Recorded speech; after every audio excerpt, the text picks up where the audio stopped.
We are all a little depraved and debaucherous. Here is the king of podcasts. Thanks for listening in. This is King of Podcasts, and I appreciate all of you listening to the program, finding the show at ddradio.live where all past episodes are available, and where you can also find how to go ahead and catch a show on whatever device you like, whether it's Apple, Amazon, Google, Spotify, and the like. Thanks for listening in. Thanks for being on.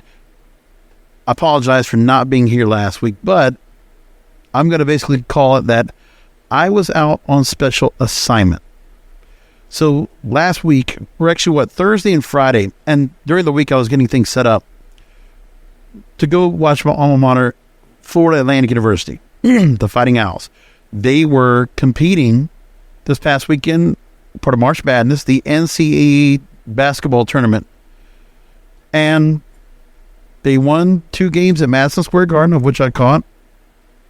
And I had a great experience out there over the weekend, checking out everything and getting things all set up to go to the game and sightsee New York, which I got to do for the most part while waiting to go to the games. And that's what I want to talk about tonight. New York City, Manhattan. Specifically, I walked about 20 miles, a little more than 20 miles over a couple of days. And in those couple of days, I really got to go and catch some ground. And I went sightseeing with my brother, and we were just going everywhere, okay? This is day and night. So as early as 10 o'clock in the morning till 1 o'clock in the night. Starting off from where our hotel was near Madison Square Garden and Penn Station, 35th Street, and 8th Avenue, for those that are in New York and you understand where the city is and how it's all located. And then with my brother, we went along and went up as far north as Times Square.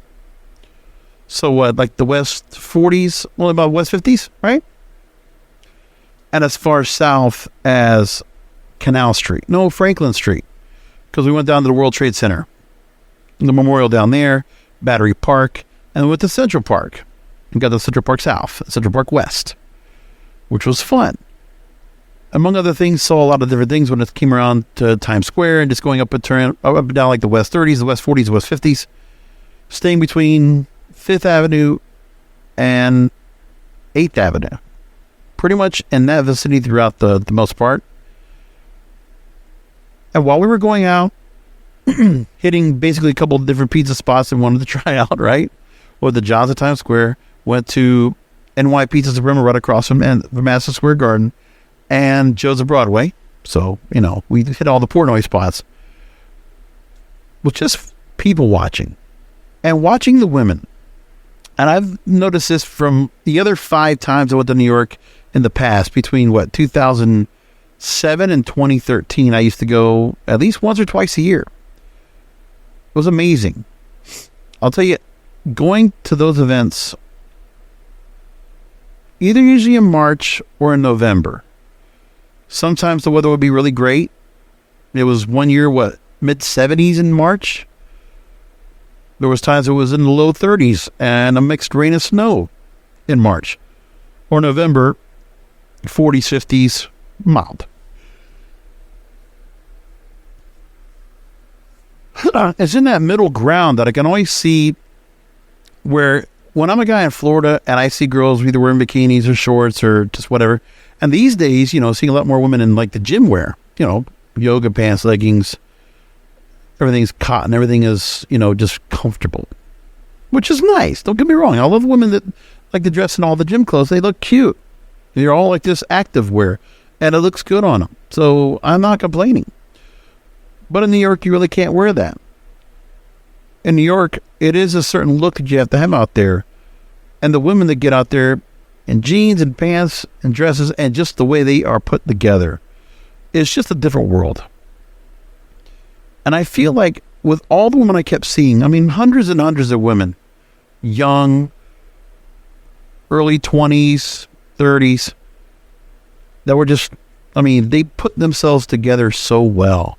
They were attractive, accessorized, dressed to the nines, even if they're just going out just to go and either go to work or go out for regular, just gotta go for cocktails, whatever it is.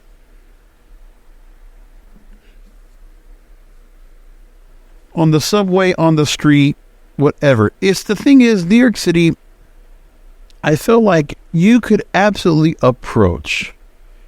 And for the fact that we didn't have a lot of people that I saw a lot of girls that I saw that were necessarily all wearing AirPods or earbuds or Bluetooth or anything like that all the time, there were some quite a bit that they couldn't do it because of the city itself. You really got to keep your head on a swivel and you got to keep your eyes and ears peeled all times, which I understand that. But also, you're talking about women day or night and wherever you're going to meet them at. I feel like the dating scene is a bit more active, but there's still a lot more single women out there. But I just look at all the single women that are here, regardless of knowing who they are. I'm just going by looks. Attractive, desirable. And I felt like if I was all dressed up and ready to go, I would probably be approaching quite a bit. Because there are some beautiful women there. I always said that. And plus, you look at women a different way. Because they are, throwing on a jacket, throwing on a scarf, throwing on gloves, throwing on, cute pair of jeans or whatever.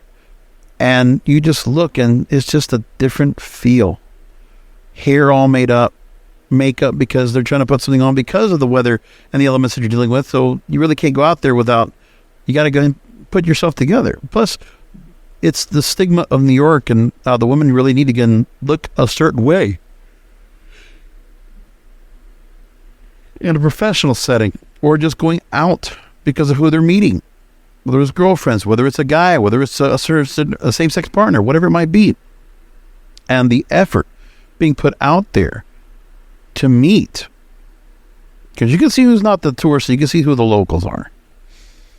And I just look and I'm saying to myself, it gives me hope that dating is something that can still be done.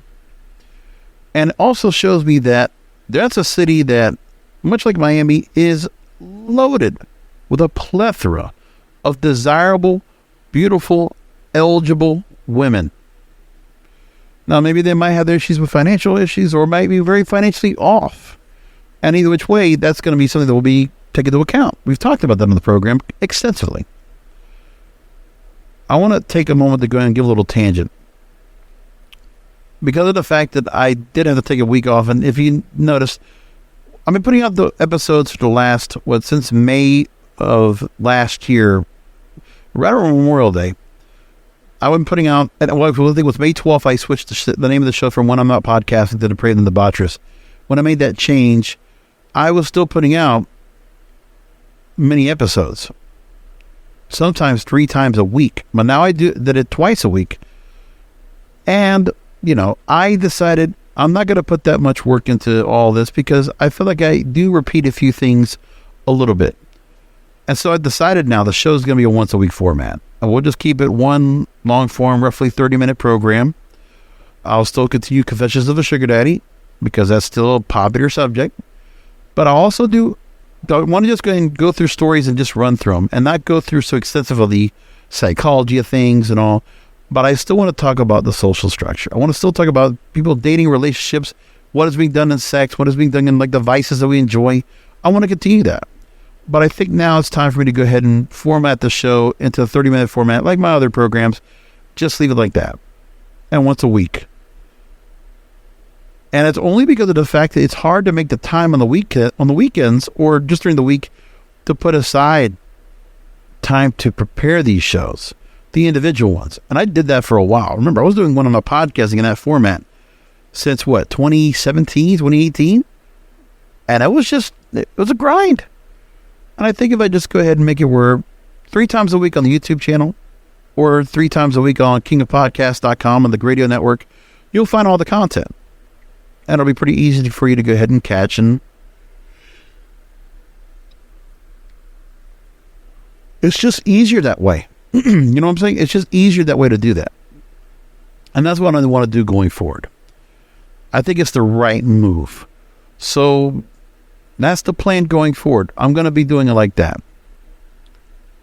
I think on the website, kingofpodcasts.com, I'll go ahead and set up a rotation so that you can actually see the latest episodes of all 3 series. And I'll put this some way so you can actually catch it for yourself. I'm going to figure out what to do with that. But I have an idea of how to go and put that together. I'll eventually put a news feed up on the website there so you can actually catch that for yourselves. Other than that, what I want to tell you is this is New York really opened my eyes. But remember, you have to basically really be well off to be able to live in that city. Plus, you got to deal with the things that, and this is the other part, the things that you have to deal with when you're there. The noise, the traffic, the people that are around, getting around those city blocks, getting around the subway, the rat problem. And, I mean, one of the simple pleasures of grocery shopping, which is something I enjoy, like going to a Publix or a Winn-Dixie or Walmart. They don't have Walmart over there. They don't have Publix. They don't have Safe right around there, ShopRite nearby. Like if you want to go shopping, you got to go to a corner store. And there's only so much selection you're going to have. And you got to do that every week. Because you can't go ahead and bustle around with bags of groceries and stuff at a regular point. You can't. Plus, seeing the amount of taxis now that have been replaced with Ubers. That's in, by the way, last time I went to New York was 2013. So 10 years later, of course, we now have the Ubers, the DoorDashes, the grocery store apps now all over the place. So now a lot of the traffic we're seeing now is a lot of bikes, a lot of scooters, and a lot of moving around of deliveries. Like deliveries are really rampant now. It's incredible. And so I look at that and I'm saying to myself, man, you don't get a big place to stay at. You got to spend a whole lot of money to get around. So the hustle's real. And then when you want to go to the restaurants, you want to go out, depending on where you want to go, I mean, you got to spend real money there. So I think the point of entry, the barrier of entry is good for women to go ahead and be approached, because if you are dealing with a guy that, is professional and she's professional, and then you're getting together and you're meeting up, very cultured, a little more artistic, a little more feeling up of, having a wide world view, then you have a better chance of going out there and meeting somebody that you might feel like, well, they enjoy the city, they understand it, and they're here from another part of the world, so they might just relate. The other thing too, you hear a lot of different languages, you see a lot of different people, but like I'm telling you, some of the most beautiful women in the world, on earth, are in New York City. Incredible. And I always am fascinated by going there. And dating in New York is getting tough. Oh, Bloomberg's putting out an article, and they talk about a woman that's taking the TikTok challenge, 28 dates in 28 days. And so they're talking to a lady who is named Maureen Halgo, and she's out with her dog. She's holding a Louis Vuitton bag, and she's very well dressed. Looks like I'm going to have to read the story once again, just to get to where she's from originally, because she looks very Nordic right off the bat. And she's got a little poodle with her. Now, right off the bat, they talk about the dates. And this is the kind of thing that she's going out with, right? Dinner at Cosme and cocktails in the Seville. The hedge fund guy paid $600. Drinks at the Beekman Hotel. An advertising guy spent $180. Lattes in the meatpacking district. Real estate guy laid out $15. And so Maureen Halgo went out 28 days in 28 days. She's a 31-year-old sales and recruitment professional, and she put her story on TikTok. And so one guy splashed out more than $1,000 over 6 dates. Others cost virtually nothing. And it was most of the guys who paid, reigniting a decades-old debate about who should pick up the tab, but with a present-day twist because of inflation. And then they go along and talk about this. And like I said, she's a beautiful girl. She's doing the subway to get around, and she's got a nice overcoat on, and she's going out, hitting the town, and she's hitting all these different spots and trying to meet up with different people. Now, is she just going for the dates, or is she significantly feeling like with all these dates, she's going to find someone that she's going to be interested in? She says there's a new generation of people who don't really know how to deal with this dynamic we're in. Ambiguous, unspoken, uncomfortable, that everyone wonders about. Now, one of the stories I keep hearing about, that's been talking about a lot, is that there are a lot of women that have grown up watching Sex and the City and wanting to become their own Carrie Bradshaw, right? And so she looks at interest in other people's dating escapades, the sheer need for companionship, and the price and pressures of living in New York. Average single person dating spends about $1,560 each year. That's up 40% according to Match Group, which runs like all the major dating apps. The average American spends over $120,000 during the course of their lifetime on dating. And inflation's not helping, which is what the point is of this. So her followers want to know when the bill arrives at the table, what does she do?